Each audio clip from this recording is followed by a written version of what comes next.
प्रभु की इन लीलाओं का पूरा आनंद लेते हैं। और महाराज श्री का जितना भी परिवार है, सारे परिवार के लोग सब गायन में, वादन में सब एकदम कुशल है। उनके चाहे बड़े पुत्र हो, चाहे उनकी पुत्रियां हो, चाहे उनके छोटे पुत्र हो, चाहे उनकी बहू हो, सब एकदम बढ़िया गायन में, वादन और कह सकते हैं नृत्य में सब एकदम आनंद है। हाँ, महाराज जी की पोती पौत्र भी है, सब है। ये बड़ा सुंदर सा परिवार। और केवल जो सामने ये लोग बैठे वो नहीं कह रहे हैं, जितने भी लोग इस पाठशाल में बैठे ये सारा महाराज का ही मानो परिवार है। और वो सबको अपना परिवार ही मानते हैं। हम जब शाम को महाराज जी के साथ बैठते हैं ना, उनकी सहजता देखते हैं। जितने भी बच्चे आते हैं, जितने भी लोग उनसे मिलने आते हैं, सबका हाल चाल पूछे। और छोटे छोटे बच्चे महाराज जी के पास बिल्कुल ऐसे मिलने आते हैं, कोई भय नहीं, कोई डर नहीं। नहीं तो हम लोग तो महात्माओं के साथ रहे, बच्चे दाढ़ी देखकर डर जाते हैं, भाग जाते हैं कि महात्मा जी आ रहे कि मैं पकड़ ना ले। लेकिन यहाँ के बच्चे तो महाराज जी के पास बिल्कुल दौड़ते हुए जाते हैं। महाराज जी के बिल्कुल पास बैठ के बातें करेंगे, अपना कुशल क्षेम बताएंगे। यही कुशलता है और यही गुरु। जब गुरु का मतलब यही। आज कलयुग का परिप्रेक्ष्य ऐसा बदला कि हमने गुरु की थोड़ी परिभाषा बना। तो आप लोग सौभाग्यशाली हैं। गुरु बनाओ तो क्या देखकर बनाओ, ये चीजें प्रभाव देखकर। गुरु बनाओ भी प्रभाव देखकर गुरु बनाए ना, तो बाद में पछताए। क्योंकि जो प्रभाव होता है ना, तो ज्यादा ज्यादा 4 साल का, 5 साल का, 10 साल का, या मान लो 20 साल का प्रभाव होगा किसी महात्मा जी का। लेकिन जो स्वभाव है, वो स्वभाव जीवन भर एक सा रहेगा। तो गुरु बनाओ तो प्रभाव देखकर नहीं, स्वभाव देखकर बनाओ। जैसे हमारे महाराज जी का एकदम सहज सरल स्वभाव, वही स्वभाव गुरु का होना भी चाहिए। लोग महाराज जी के पास आते हैं, आकर बैठते हैं, अपनी बात रखते हैं, यही गुरु होना चाहिए। गुरु जी के हम पास जाएं तो ये सोच कर न जाएं कि गुरु हमारा भाग्य बदलेगा। क्योंकि आज कलयुग में लोग भाग्य बदलने के चक्कर में ज्यादा घूमते हैं। कोई महाराज जी मिल जाए, उपाय बता दें कि ऐसा ऐसा कर लेने से, यहाँ नारियल रख देने से, ये नींबू काट देने से आपका जीवन बदल जाएगा, भाग्य बदल जाएगा। ऐसा कहीं कुछ नहीं। महात्माओं के पास जाओ, गुरु के पास जाओ तो भाग्य बदलने नहीं, भाव बदलने जाओ। जो आपका भाव है ना, जो मलिन हो गया है, जो दूषित हो गया है, गुरु जी के पास जाओ, उस भाव को बदलो कि आपका जो हृदय दूषित हो गया है वो पवित्र हो जाए। इस भाव के साथ गुरु के सन्मुख जाकर बैठना। वैसे गुरुदेव का हमें भी सानिध्य प्राप्त हो रहा है। उनके सन्मुख इस वाणी को सार्थक करने का हमें भी सुंदर सा शुभ अवसर सहजता में ही प्राप्त हो रहा है। बोलिए श्री गुरुदेव भगवान की। वही कथा प्रसंग में भी चलते हैं, क्योंकि आज प्रभु का जन्म उत्सव। बड़ी सुंदर कथा अजामिल की सुनाई। आगे कुछ प्रश्न किया राजा परीक्षित कि महाराज, प्रभु का एक नाम है समदर्शी, लेकिन हमें प्रभु की समदर्शिता दिखाई नहीं देती।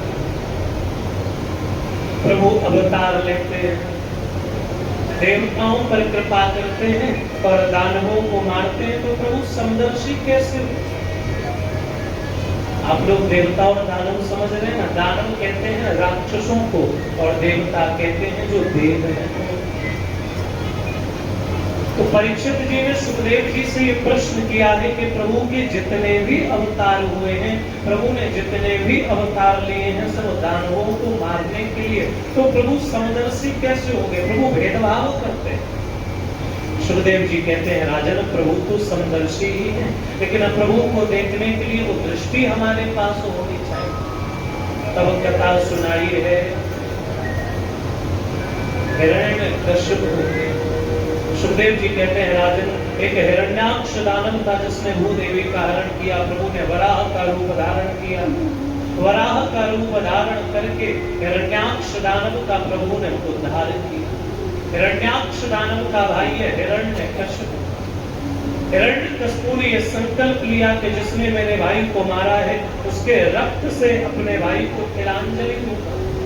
समस्त दानवों की सभा बुलाई, प्रस्ताव रखा कि आज से नारायण की भक्ति बंद। सब बोले ऐसा कैसे हो सकता है? हिरण्यकश्यप कहता है भगवान अवतार लेते हैं, हम दानवों को मारते हैं और देवताओं पर कृपा करते हैं, फिर भी हम प्रभु की भक्ति करें, ये तो गलत है। हम नारायण के रक्त से अपने भाई को तिलांजलि देंगे। सब दानव कहने लगे भैया ये तो असंभव है। एक दानव विद्वान था, वो कहता है ऐसा हो सकता है। जब ब्रह्मा जी का तप किया जाए और ब्रह्मा जी से अमर होने का वरदान ले लिया जाए। तो हिरण्यकश्यप ने मंदरांचल पर्वत पर घोर तप किया। इतना तप किया कि सारा शरीर दीमक से ढक गया, कुछ दिखता नहीं। ब्रह्मा जी को आना पड़ा। ब्रह्मा जी कहते हैं उत्तिष्ठ उत्तिष्ठ वक्त्रम तेवत्सुतो, मांगो क्या चाहिए। हिरण्यकश्यप के नेत्र खोले। हिरण्यकश्यप ने वरदान मांगा कि ब्रह्मा जी आप मुझे अमर कर। ब्रह्मा जी कहते भैया अमर तो हम भी नहीं है। एक कल्प के बाद ब्रह्मा जी को भी शरीर का त्याग करना पड़ता है। बोले वो अमर नहीं कर सकते और कितने भी वरदान मांगो। वरदानों की झड़ी लगा दी।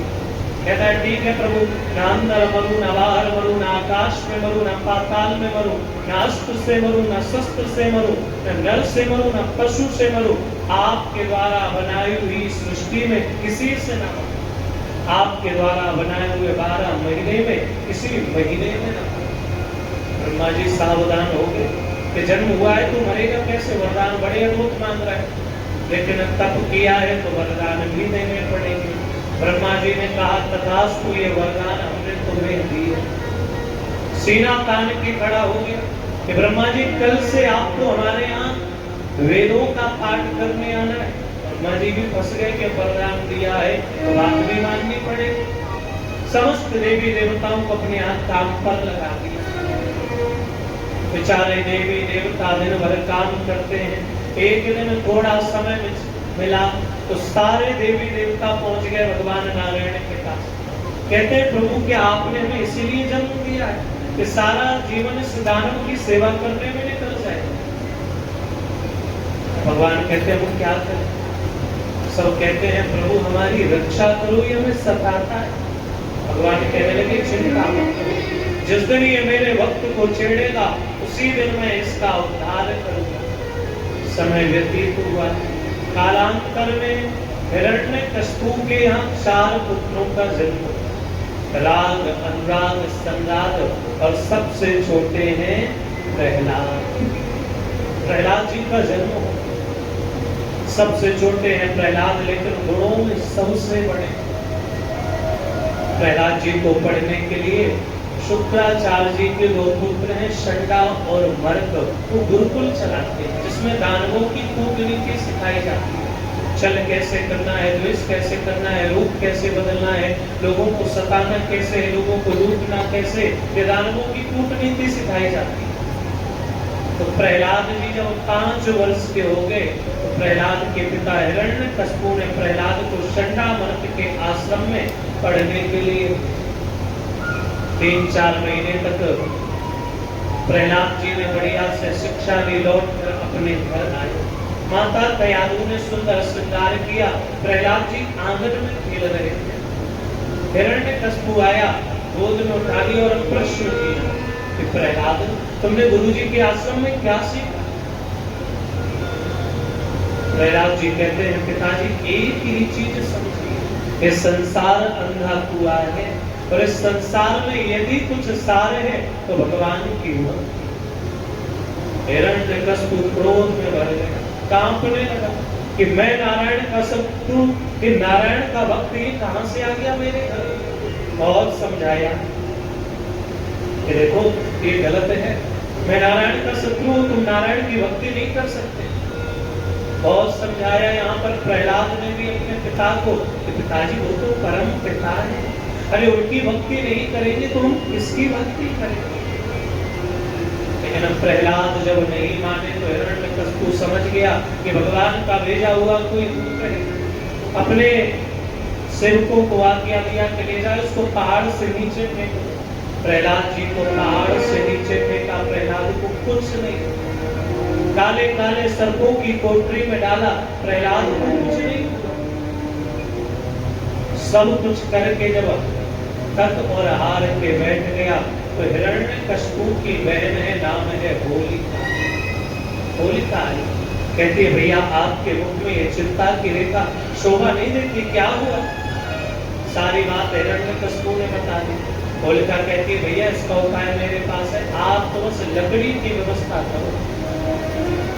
लकड़ी लगाई गई, उन लकड़ियों के ऊपर होलिका बैठी। होलिका के पास ऐसी चुनरी है यदि वो उसको ओढ़ लेती है तो अग्नि जला नहीं सकती। लकड़ी के ऊपर होलिका बैठी, अपने ऊपर चुनरी ओढ़ी, गोद में प्रहलाद को बिठाया और लकड़ियों में आग लगाई। जब वो अग्नि जली तो ऐसी वायु चली तो चुनरी उड़कर प्रहलाद के ऊपर आ गई। जब अग्नि शांत हुई, जैसे ही अग्नि शांत हुई, प्रहलाद जी रात झाड़ के खड़े हो गए। हिरण्यकशिपु कहता है क्यों रे तेरी बुआ कहाँ है? प्रहलाद जी कहते हैं क्या बताएं पिताजी, ऐसी हवा चली चुनरी मेरे ऊपर आ गई, बुआ जी तो जल गई, हम बच गए। अब और कांपने लगा कि कैसे मरेगा। चंडामर्क जी को बुलाया कि ले जाओ इसको गुरुकुल में बांध के डाल दो, इसका मैं मुख भी नहीं देखना चाहता। चंडामर्क जी ले गए, गुरुकुल में बांध कर डाल और किसी काम से बाहर चले गए। गुरुकुल में कोई 10 वर्ष का बालक है, कोई 15 वर्ष का, कोई 5 वर्ष का। प्रहलाद जी सबको बुलाते हैं कि मित्रों जरा इधर आओ। सारे बालक आए, प्रहलाद के सन्मुख खड़े। प्रहलाद जी कहते हैं मित्रों मेरे हाथ पैर खोलो, आज मैं तुम सबन को एक नया खेल सिखाऊंगा। सब कहते हैं प्रहलाद कौन सा नया खेल? वही तू सारे पुराने खेले, तू कौन सा नया खेल सिखाएगा? प्रहलाद जी कहते हैं आज हम तुम सबन को छिपन छिपाई का खेल सिखाएंगे। बोले अरे ये तो बहुत पुराना खेल है, हम हाथ नहीं छोड़ेंगे, तुम्हारे गुरुजी मारेंगे। प्रहलाद जी कहते हैं ये खेल तो पुराना है लेकिन इस खेल के मतलब को तुम सब जानना पाए। परमात्मा ने हमें इस धरा धाम में भेजा उस शर्त के साथ कि तुम्हें मुझे खोजना है। हम इस पृथ्वी लोक में परमात्मा को खोजने आए और जिस दिन हमने परमात्मा को खोज लिया हमारी वारी समाप्त तो हो जाएगी। लेकिन विडंबना देखिए इस संसार में आकर हम ये भूल ही गए कि हमारा जन्म हुआ किस लिए था। तो भैया भगवान की भक्ति करो, मेरे हाथ पैर खोलो, आज हम कीर्तन करें। सारे बालक एक स्वर में कहते हैं प्रहलाद अपने पिता को देखा है। अरे जो भी नारायण की भक्ति करता है, जो भी हरि की भक्ति करता है, तेरा पिता उसको मार देता है। और अभी तो हम छोटे हैं ना, बच्चे हैं, जवान हैं। जब हम बड़े हो जाएंगे तब भगवान की भक्ति करेंगे, जब बूढ़े हो जाएंगे। अच्छा यही हम लोग भी सोचते हैं कि अभी तो बहुत आयु पड़ी है, वृद्धावस्था में भगवान की भक्ति करेंगे, सोचते हैं ना हम लोग। लेकिन वास्तविकता ये नहीं। वृद्धों के पास बैठकर कभी एकांत में पूछना कि बाबा जी दादी जी आप लोग भक्ति कर पाते हैं? कहेंगे नहीं हो पाती। क्यों? कहीं कमर में दर्द, कहीं घुटनों में दर्द, कहीं पीठ में दर्द, भक्ति हो तो हो कैसे? सारे बालक कहते हैं प्रहलाद अभी हम भक्ति नहीं करेंगे, जब वृद्ध हो जाएंगे तब भगवान का भजन करेंगे। यहाँ पर प्रहलाद ने एक प्रश्न पूछा, देखो ध्यान से सुनो आप लोग। जैसे ही कोई आता है जाता है आप लोग उसको ही देखने लगते हो, बड़ी अद्भुत चर्चा है। प्रहलाद जी यहाँ पर समस्त बालकों से प्रश्न करते हैं कि ये बताओ तुम लोग अपनी आयु कितनी समझते हो? सारे बालक एक स्वर में कहते हैं हम अपनी आयु समझते हैं 100 वर्ष। अच्छा ये प्रश्न यदि आप लोगों से पूछा जाए कि आप लोग अपनी आयु कितनी समझते हैं, आप लोग बता पाओ? नहीं बता पाओ। क्यों? क्योंकि कोई ये चाहता ही नहीं कि हमें भी मरना है। सब तो यही सोचते हैं कि अभी तो हम बहुत जिए। ये संसार का दुस्तर प्रभाव है। इस जगत से जाने वाले मानो कहते जा रहे, ध्यान रखना तुम्हारे भी जाने के दिन आ रहे। लेकिन फिर भी हम ये भूल जाते हैं।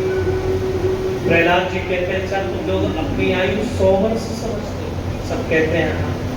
तो 100 वर्ष की गणित हम बताते हैं, ध्यान से समझें।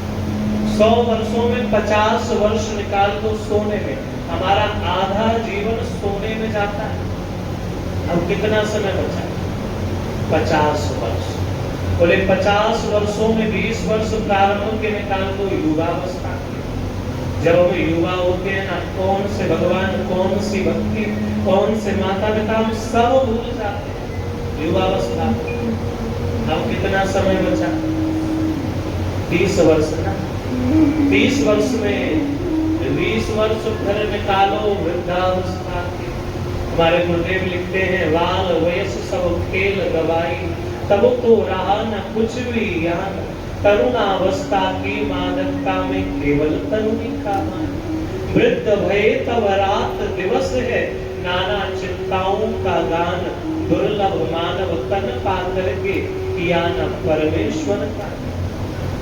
यही बात चरमट पंजरिका में शंकराचार्य जी भी है।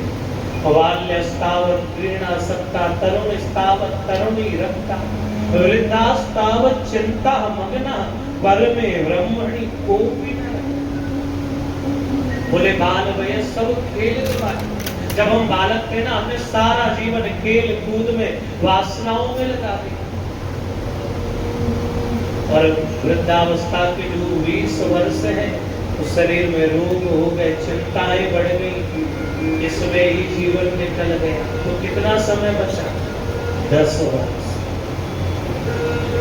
सुखदेव जी कहते हैं, राजन इन 10 वर्षों की गणित हम तुम्हें बताते हैं। व्यक्ति का विवाह हो जाता है, घर में पत्नी आ जाती है, तो रुचिर रुचिर मंत्रांश बहुवचन में आया। पत्नी के रुचिर रुचिर मंत्र, प्रिय प्रिय वचन कानों में पढ़ने लग जाते हैं। पहला वचन पढ़ता है, सुनते हो कि हम अपने घर परिवार वालों को छोड़कर तुम्हारे पास आई हैं, तो तुम भी अपने घर परिवार वालों को एक तरफ करो, क्योंकि हम छोड़ के आई। सुखदेव जी कहते हैं, राजन रुचिर रुचिर मंत्रांश, ये शब्द बहुवचन में है, फिर तो वचनों की झड़ी लग जाती है कि आज ऑफिस से घर जल्दी आ जाना, दुकान जाना है, शॉपिंग करनी है, सिनेमा घर भी जाना है। बेचारा व्यक्ति इसमें ही फंस के रह जाता है। व्यक्ति नहीं, मतलब पति पत्नी दोनों फंस के रह जाते। ऐसी कथा आती कि व्यक्ति कैसे फंसता है संसार के जंजालों में। एक व्यक्ति का नया नया विवाह हुआ, घर में नई नई पत्नी आई। जब नया नया विवाह होता है ना, 10-5 दिन बहू की बहुत सेवा होती है। जब तक चौथी नहीं चलती ना, एक बार बहू अपने मायके जाती है, फिर लौट के आती है ससुराल। आप लोगों में भी होती होगी ये रीति रिवाज कि विवाह के बाद जब बहू घर ससुराल आती है, तो 10-5 दिन काम नहीं कराया जाता बहू से। लेकिन जब चौथी चल के बहू दोबारा घर में आती है, तब काम लिया जाता है। एक बहू के साथ ऐसा ही हुआ, जब विवाह होकर ससुराल आई तो काम नहीं कराया गया उससे। वो सोचने लगी, बड़ा अच्छा घर मिला, इतनी सेवा तो हमारे माता पिता ने भी नहीं की जितनी ससुराल में हो रही है। कमरे में ही ननद थाली लेकर आती कि भाभी जी आप बाहर मत आओ, कमरे में ही भोजन करो, आपको कोई काम नहीं करना, हम लोग काम करेंगे। बहू ने सोचा, बड़ा अच्छा घर मिल गया, इतनी सेवा तो हमारी घर में भी नहीं हुई। लेकिन जब चौथी चल के बहू दोबारा घर में आई, तो सास ने कहा कि देखो, सुबह उठकर आंगन में झाड़ू लगा लिया करो।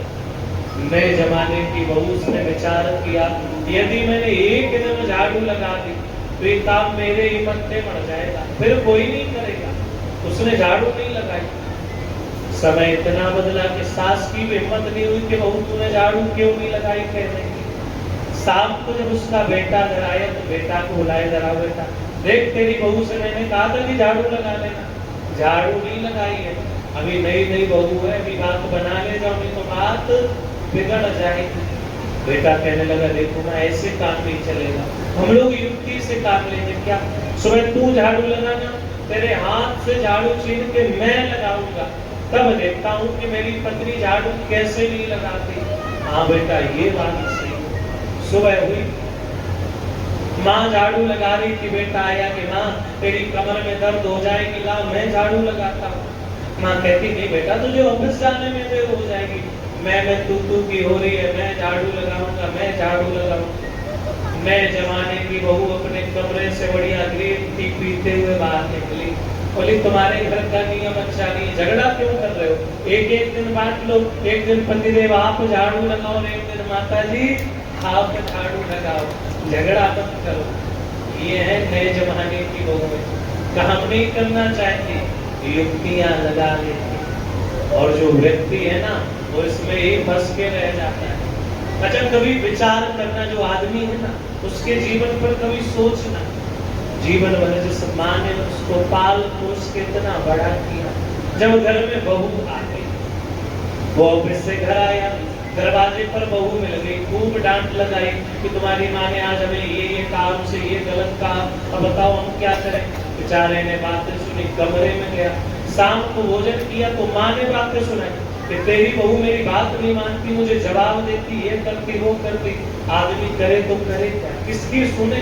इसकी माँ ने एक तरफ माँ है जो जीवन भर पाल पोस के सेवा करके जिसने बड़ा किया है, एक तरफ पत्नी है कि अब जिसके साथ उसको जीवन बिताना है। तो इस बिंदु पर यदि किसी को विचार करना चाहिए तो वो है आप लोग। आपको विचार करना चाहिए कि यदि ये मेरे पति परमेश्वर की माँ है तो हमारी भी तो माँ है। हमसे दो बात कह लेंगे हम सह जाएंगे, क्योंकि जिनको हम पति मान रहे हैं ये उनकी माँ, तो ये तो उनसे भी बढ़ गई। यदि हमसे दो बातें कह भी रही हैं तो हम ये बात अपने पति को नहीं बताएंगे, अरे हमारे लिए कह रहे हैं ना, हम सुन लें। तो घर में कलह नहीं हो सकता, और यदि आप लोग चाहें तो घर में कलह रोज हो सकता है, और आप लोग चाहें तो घर स्वर्ग भी बन सकता है। तो सुखदेव जी कहते हैं राजन 10 वर्षों की गणित यही है कि व्यक्ति का विवाह हो जाता है, व्यक्ति ऐसे ही घर परिवार के बंधनों में बंध के रह जाता है, पर भक्ति नहीं हो पाती, भजन नहीं हो पाता। सब कहते हैं प्रहलाद तेरी ये बात समझ में तो आ गई, लेकिन तेरे पिता से डर बहुत लगता है, यदि हम भक्ति करेंगे भजन करेंगे तो तेरा पिता हमें मार देगा। प्रहलाद जी कहते हैं आज तक मुझे मारा, जो तुझे मार तुम लोगों को मार देगा। सब कहते हैं ठीक है प्रहलाद तुम्हारी यही इच्छा।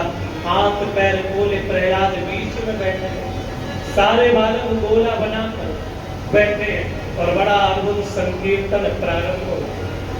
आइए संकीर्तन में हम लोग भी डूबते।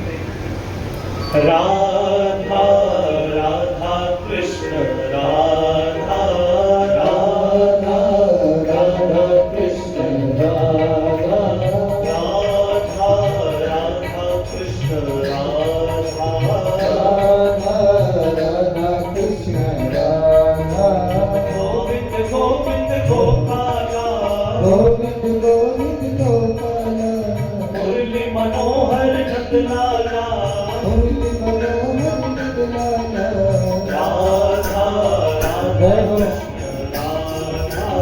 राधा राधा कृष्ण राधा राधा राधा कृष्ण राधा राधा राधा कृष्ण राधा।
संकीर्तन मेरे गुरुकुल में हो रहा है।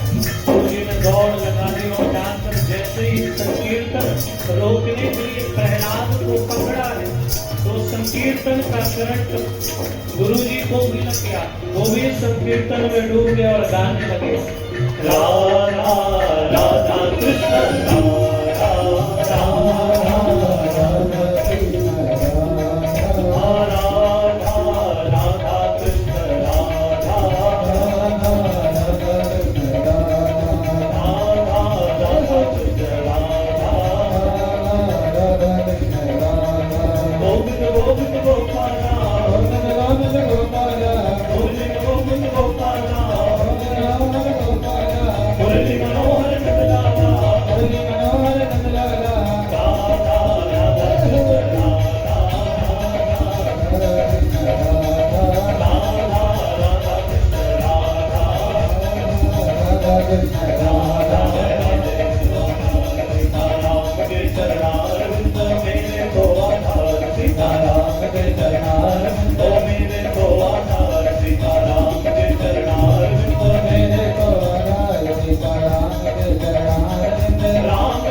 इतने सारे लोग बैठे थे, कोई इतनी ध्यान देने वाली।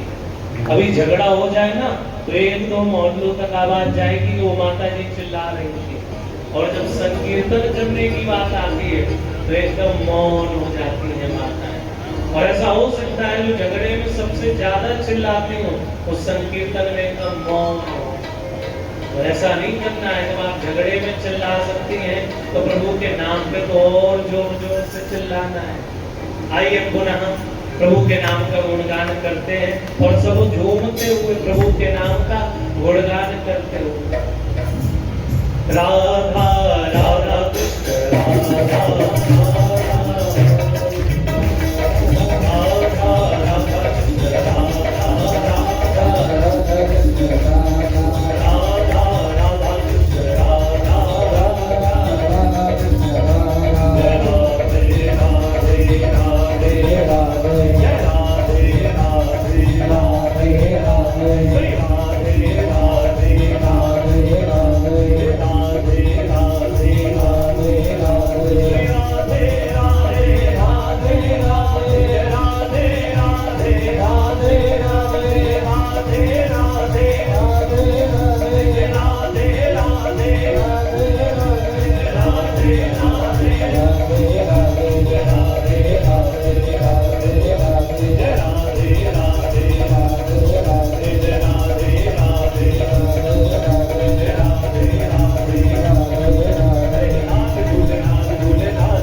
जय हो।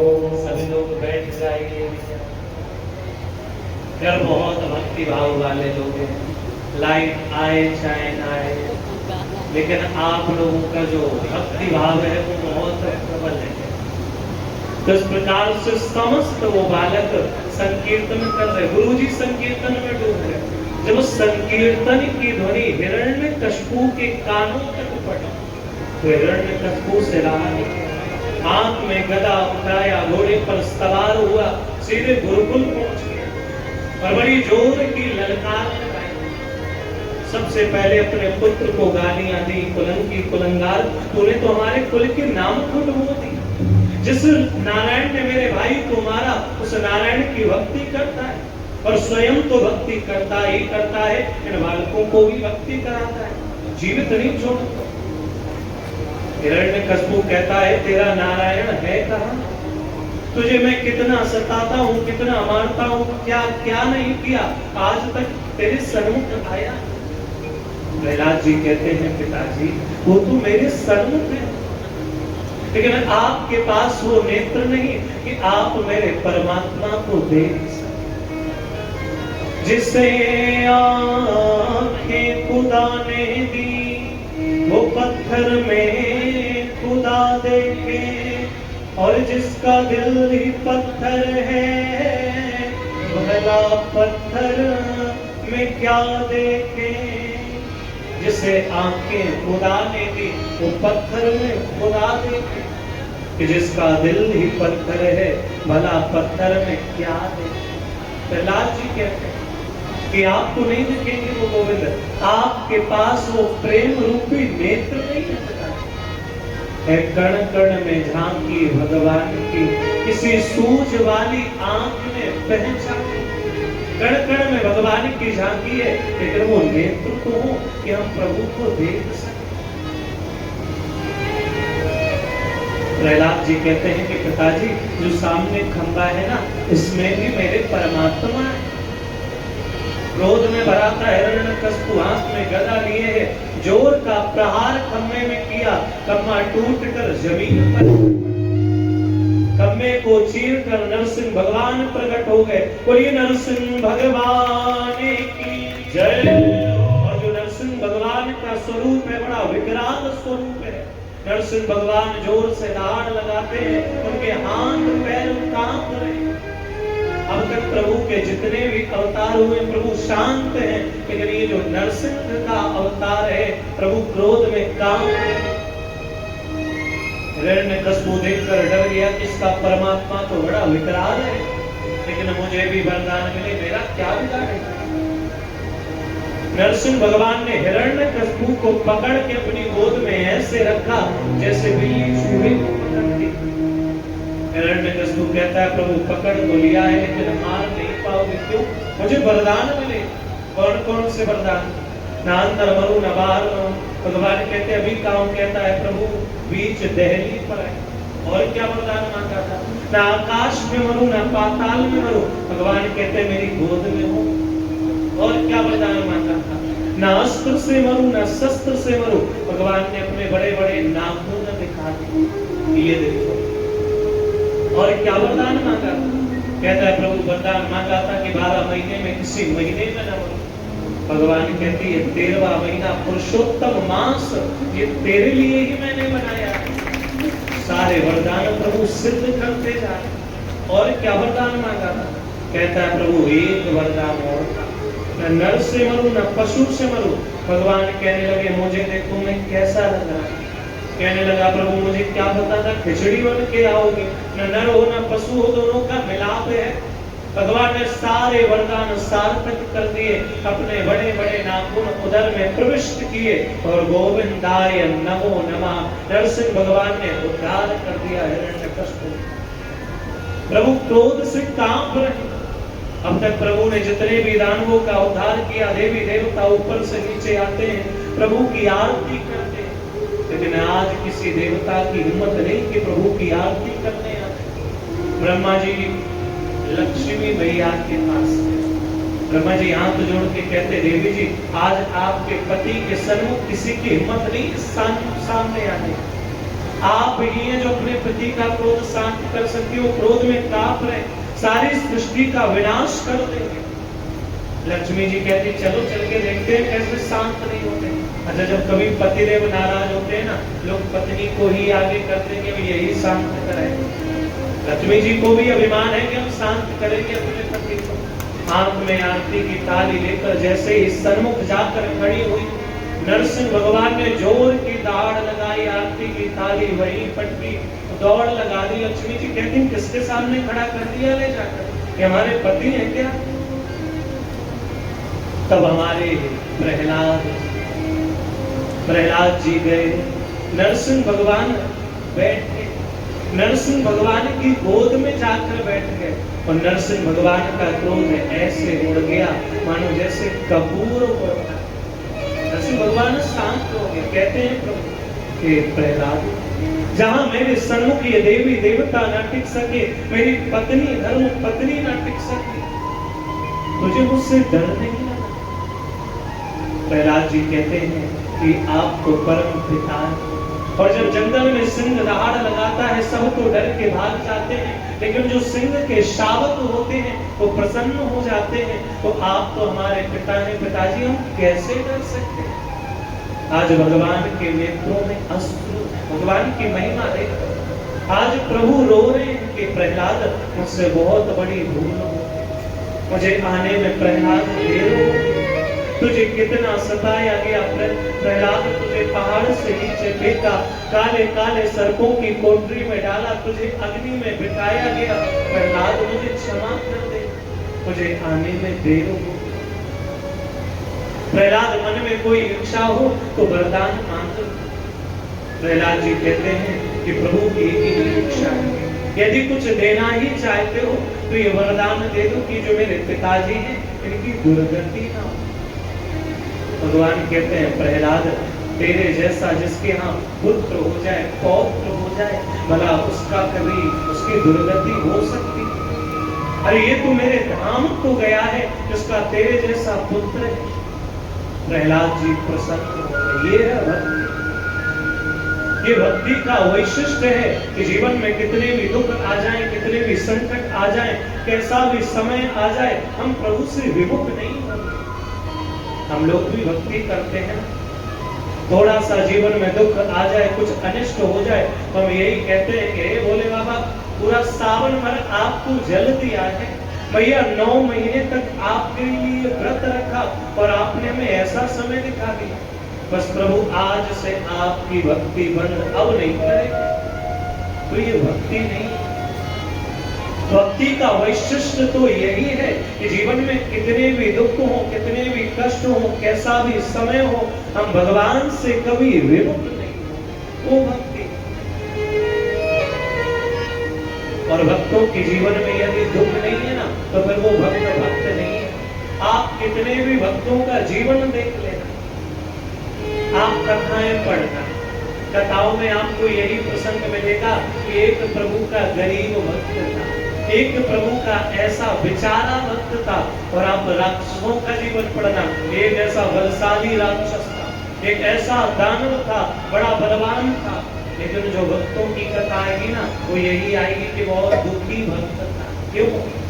क्योंकि भगवान परीक्षा उसकी ही लेते हैं जिसके अंदर प्रभु को संभावनाएं दिखती। जैसे हम लोग पढ़ने जाते थे ना जब कॉलेज में, तो गुरुजी उठाते थे कि बेटा तो ये सवाल बताओ, ये कैसे लगेगा। और गुरुजी केवल 4-5 विद्यार्थियों को ज्यादा उठाते, और यदि वो विद्यार्थी ये समझ लें कि गुरुजी हमसे ईर्ष्या करते, लगता गुरुजी हमें परेशान करना चाहते, हमको ही क्लास में खड़ा कर देते, तो ये विद्यार्थी की मूर्खता। गुरु शिक्षक ये जानता है इस व्यक्ति के अंदर संभावनाएं हैं, इस विद्यार्थी के अंदर संभावनाएं हैं, ये इस प्रश्न का हल कर सकता है, इसलिए गुरु हमें खड़ा करता है क्लास में। तो ऐसे ही परमात्मा है, जब परमात्मा को दिखता है कि हमारे अंदर संभावनाएं हैं, तब वो परमात्मा हमें दुख देता है। तो दुखों से घबराना नहीं है। प्रहलाद जी कभी नहीं घबराए, पर प्रहलाद ने प्रभु को प्राप्त कर लिया। आज भी हमें प्रभु मिल सकते हैं, गोविंद हमसे दूर नहीं है, लेकिन बस शर्त यही कि कि जो भक्ति मीरा ने की, जो भक्ति प्रहलाद ने की, वही भक्ति हमें भी करनी पड़ेगी। सूर्य अनेक फिरत कन मांगत, पर पे पद सूर सुस्वाद कहाँ। मुनि ताल मजीरा बजात फिरत, पर मीरा मत बारिश कहाँ। अरे राम कथा कितनों ने लिखी, पर तुलसी जैसी मर जात कहाँ। और नरसिंह बसे प्रति खम्मन में, पर कारण को प्रहलाद का। नरसिंह बसे प्रति खम्मन में, पर कारण को प्रहलाद का। आज नरसिंह भगवान प्रति खम्मे में बसे, वो तो प्रतीक्षा कर रहे हैं कि मेरा भक्त कब मुझे दीन हृदय से विफल होकर पुकारेगा, कब मैं इनके सन्मुख जाऊंगा, इसके जीवन में जो दुख हैं, संकट हैं, इनको दूर करूंगा। लेकिन हमारे अंदर वो भाव, वो भक्ति उतरे तो क्या हम गोविंद से कहेंगे, हे बांके बिहारी लाल, कि बांके बिहारी रे, दूर करो दुख मेरा, कुंज बिहारी रे, दूर करो दुख मेरा। बांके बिहारी रे, दूर करो दुख मेरा, कुंज बिहारी रे, दूर करो दुख मेरा। दूर करो दुख मेरा, दूर करो दुख मेरा, दूर करो दुख मेरा, कुंज बिहारी रे, दूर करो दुख मेरा।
जन्म जन्म का मैं हूँ भटका, जन्म जन्म का मैं हूँ भटका, जन्म जन्म का मैं हूँ भटका, जन्म जन्म का मैं हूँ भटका।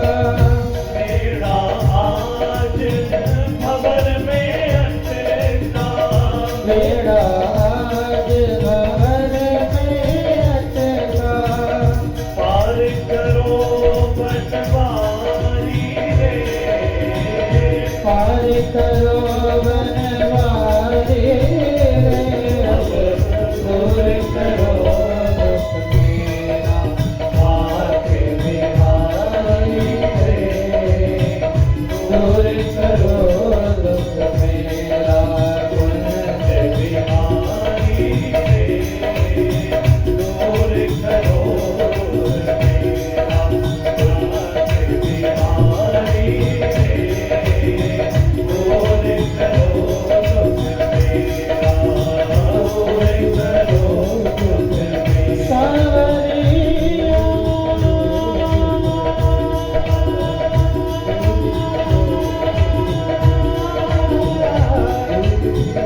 मेरे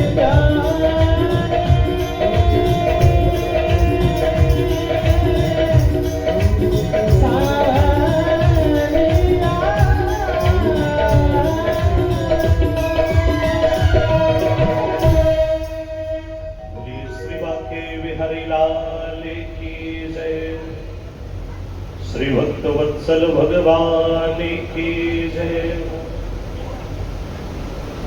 तो बांके बिहारी रे, दूर करो दुख मेरा।